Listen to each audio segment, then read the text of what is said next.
जय हिंद दोस्तों, पेंशन मंत्रालय से नई एडवाइजरी। क्या आपकी बेटी पेंशन की हकदार है? ये बेटी का नाम डॉक्यूमेंट से हटा दिया जाए, बिल्कुल इस तरीके की एक एडवाइजरी है जो मैं आपके सामने रखना चाहता हूं। आप देख सकते हो और इससे क्या नुकसान है। साथ ही बात करूंगा, यदि आपकी बेटी है और बेटी तलाकशुदा है या बेटी विडो हो जाती है तो क्या वो पेंशन की हकदार है? और कहा लिखा गया है कि पीपीओ में अब बेटी का नाम नहीं होना चाहिए यदि वो शादीशुदा है। तमाम हर एक चिट्ठी में आपके साथ शेयर करूंगा ताकि भविष्य में यदि आपके परिवार में यदि हमारे कोई बेटी है तो उसके लिए आखिर उसका राइट्स क्या बनता है, यानी आपके जिंदा रहने तक राइट क्या बनता है, आपकी मृत्यु हो जाती है तो उसका क्या राइट बनता है। तो सबसे पहले मैं आपको अलग अलग सर्कुलर दिखाऊंगा। लोकसभा के अंदर जो सवाल पूछा गया है बेटियों के लिए कि बेटी पेंशन की कितनी हकदार है, किस सीनियरिटी में हकदार हैं, सारे सवालों के जवाब और सारे मेमोरेंडम आपको दिखाऊंगा। सबसे पहला ऑफिस मेमोरेंडम है 31 अक्टूबर 2025, यानी 3 दिन पहले का। इसमें लिखा है clarification of deletion of name daughter from the family detail of central government pensioner.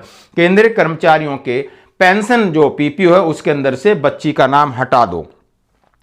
एक और है, इसके अंदर आप देख सकते हो कि clarification regulation enhance rate of family pension death after retirement. ये किसी की मृत्यु हो जाती है तो फैमिली पेंशन का हकदार कौन है।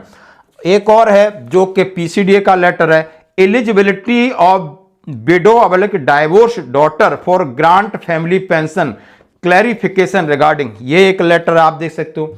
ये भी है कि एक है condition for grant additional pension of family pension, यानी फैमिली पेंशनर को एडिशनल पेंशन का लेटर क्या है। साथ में आपके साथ बात कर रहा हूं कि तलाकशुदा बेटियों के लिए पारिवारिक पेंशन सरकार ने लोकसभा में पात्रता के नियमों में क्या बदलाव किया है, ये तो अब ये सारे लेटर मैं आपके साथ शेयर करना चाहता हूं क्योंकि ये हमारी जिंदगी का हिस्सा है। बिल्कुल दोस्तों, यदि हम दुनिया में हैं तब तक हम देखभाल करते हैं और हम उम्मीद करते हैं कि हम इस दुनिया से चले जाएं तो हमारे बीवी बच्चे सकुशल रहें, ऐसी हम ईश्वर से प्रार्थना करते हैं।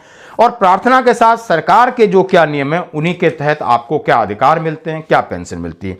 तो सबसे पहले इस नए लेटर है 31 अक्टूबर 2025 की मैं बात करूंगा। इसमें सीधा सीधा लिखा है केंद्र सरकार के पेंशन भोगी के पारिवारिक विवरण से पुत्री का नाम हटाने पर स्पष्टीकरण, यानी पारिवारिक विवरण तो मतलब समझते हो पीपीओ में जैसे हम अपने वाइफ का नाम एंट्री कराते हैं, बेटियों का कराते हैं, बेटों का कराते हैं और उनकी पूरी डिटेल होती है। उसके ऊपर पेंशन मंत्रालय के जवाब आया है। उन्होंने बोला है सीसीएस पेंशन नियम 2021 में प्रावधान है, जैसे ही कोई सरकारी कर्मचारी सेवा में प्रवेश होता है उसे कार्यालय में जाकर के एक फॉर्म और अपने परिवार का पारिवारिक विवरण देना होता है।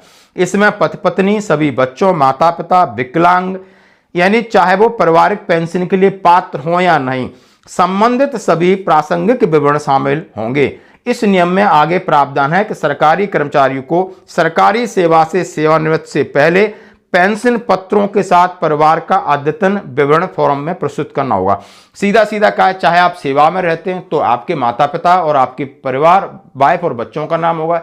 जब आप रिटायरमेंट आते हैं पीपीओ के अंदर भी सबका नाम दर्ज होना चाहिए, दर्ज होना चाहिए, क्योंकि ये शायद भविष्य में ऐसा हो सकता है कि वो आपके बदले पेंशन लेने के लिए पात्र हैं या नहीं, इस पर मत सोचिए। बाद में कुछ घटना घट जाएगी तो फिर दिक्कत होगी, आप समझ रहे हो ना। बाद में कुछ घटना, सरकारी कर्मचारी की सेवानिवृत्ति के बाद परिवार के सदस्यों के विवरण से बेटी का नाम हटाने के संबंध में स्पष्टीकरण मांगने हेतु संदर्भ प्राप्त हुए।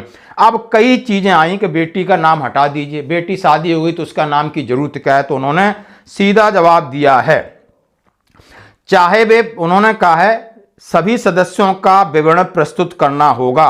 सरकारी कर्मचारी पेंशन भोगी को परिवार के सभी सदस्यों का विवरण प्रस्तुत करना होगा, चाहे वे पारिवारिक पेंशन के पात्र हैं या नहीं। सरकारी कर्मचारी द्वारा पीपीओ में सारी डिटेल मेंशन करनी होगी, क्योंकि भविष्य में कब कौन किसका उत्तरदायी बन जाए, कौन किसके ऊपर डिपेंडेबिलिटी बन जाए, फिर आपको पेंशन के लिए बहुत सारी समस्या होंगी। सभी मंत्रालयों विभागों से अनुरोध है कि उपरोक्त प्रावधानों को अनुपालन हेतु आप इन पेंशन लाभों के लिए अवश्य अपने बच्ची का नाम उसके अंदर ऐड कराएं। यानी आप पहली बात तो ये है क्लियर हो गई। अब दूसरा है, आप समझ सकते हो कि clarification regarding enhance rate of family pension, इसके बारे में हम आपसे ऑलरेडी बात कर चुके हैं। अब सीधे आते हैं, क्या बेटी को किन किन कंडीशन में पेंशन लागू है। Eligibility of window available divorce daughter for grant family pension and clarification regarding. आप इसको आराम से सुनिए। हाल ही में मामला संज्ञान में आया है कि विधवा तलाकशुदा पुत्री के लिए पारिवारिक पेंशन के दावे के ऊपर सितंबर 2023 के ऑफिस मेमोरेंडम के अनुसार उन्होंने कहा है यदि माता पिता जीवित हैं उनके सभी बच्चे फैमिली पेंशन के हकदार हैं। जो बच्चा न्यूनतम पारिवारिक पेंशन मिलने वाली महंगाई राहत के बराबर या उससे अधिक नहीं कमा रहा है। उन्होंने सीधा सीधा इस पत्र का मतलब है कि आपकी बेटी है, यदि वो विधवा हो जाती है या तलाक हो जाता है, कंडीशन है कि सिर्फ माता पिता के सामने होना चाहिए, माता पिता के सामने होना चाहिए। और होने के बाद माता पिता के यानी उनके सामने हो गया है तो डिपेंडेबिलिटी माता पिता होना चाहिए। उसकी न्यूनतम आय, उसके पास कोई आय का स्रोत और साधन नहीं होना चाहिए। इस कंडीशन में वो पेंशन की पात्र है। फिर उसकी सीनियरिटी के ऊपर भी डिपेंड करता है, यानी माता पिता हैं, तलाकशुदा बच्ची से पहले कोई अपंग अपाहिज बच्चा है या बच्ची है तो पहले एज के हिसाब से उसकी सीनियरिटी आएगी। यानी पात्र सभी हैं लेकिन अपनी अपनी बारी से होंगे और अलग अलग कंडीशंस हैं। यानी लड़का है तो 25 साल से कम है, 25 साल से ज्यादा लड़का है तो वो हैंडीकैप्ड है कितना है उसका सर्टिफिकेट होना चाहिए। लड़की है अनमैरिड है तो आज बिल्कुल पेंशन की हकदार है, पेंशन की हकदार है लेकिन उसकी आय भी उतनी होनी चाहिए तो आय प्रमाण पत्र भी होना चाहिए। जैसा कि ये पीसीडीए का लेटर है, किसी को चाहिए 2 सितंबर 2014 की पॉलिसी जो बनाई है। अब ये इसके ऊपर लेटेस्ट सवाल पूछे जाते हैं कहां, लोकसभा में। तलाकशुदा बेटियों के लिए पारिवारिक पेंशन, सरकार ने लोकसभा में स्पष्टीकरण दिया। उन्होंने कहा है कि पारिवारिक पेंशन कौन कौन प्राप्त कर सकता है, कब, अविवाहित लड़की, विधवा, तलाकशुदा, 25 वर्ष से अधिक आयु की आजीवन उन्हें पेंशन जारी किया जाएगा। यह पेंशन मंत्री डॉक्टर जितेंद्र सिंह का जवाब है सवाल पूछने पर। विवाह पुनर्विवाह किन कंडीशनों में नहीं होगी, यदि वो दोबारा विवाह कर लेती तो नहीं होगी, अपनी आजीविका कमाना शुरू कर देती, जॉब लग जाती तो नहीं होगी। निर्भरता और पात्रता का क्रम क्या है, क्रम यह है मृतक सरकारी कर्मचारी पेंशन भोगी के जीवित रहने या उसके पति पत्नी पुत्र पुत्री न हो जो अन्यथा पात्र न हो, यानी उसके कोई बच्चे नहीं है तो कोई रिश्तेदार नहीं है, अदरवाइज उसके बच्चे अपनी सीनियरिटी में होंगे। तलाकशुदा बेटी के लिए पात्रता सरकारी कर्मचारी पेंशन भोगी पति पत्नी उनके जीवन काल के दौरान तलाक हुआ हो, सक्षम न्यायालय में तलाक की कार्रवाई दायर की गई, उनके सामने या तो तलाक हुआ हो या तलाक का चल रहा हो। यह सेवारत और सेवानिवृत्त लोगों के लिए भी लागू है, ऐसा नहीं है इसमें सीधा सीधा लिखा है पेंशन वो जिस सेवानिवृत्ति के बाद भी यह नियम लागू है और उसी समय और निर्भरता की शर्तों के अधीन। मैं आराम से इसलिए बात कर रहा हूं इसके ऊपर क्योंकि यह बड़ा सीरियस मैटर है। उसके बाद enhance rate of family pension. अब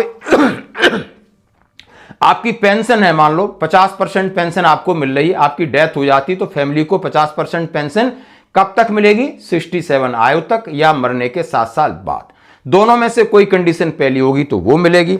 एडिशनल पेंशन के लिए भी लिखा है कि बिल्कुल 80 साल कंप्लीट होने के बाद फैमिली को उसकी एज के हिसाब से 20% एडिशनल पेंशन मिलेगी 80-81 साल शुरू होने पर। यानी ये पेंशन और पेंशन मंत्रालय की तरफ से 2-3 दिन में लगभग 3 या 4 लेटर आए हैं, ये हमारे लिए बहुत जरूरी है। ऐसी एडवाइजरी आप प्राप्त करके अपनी फाइल में लगाएं।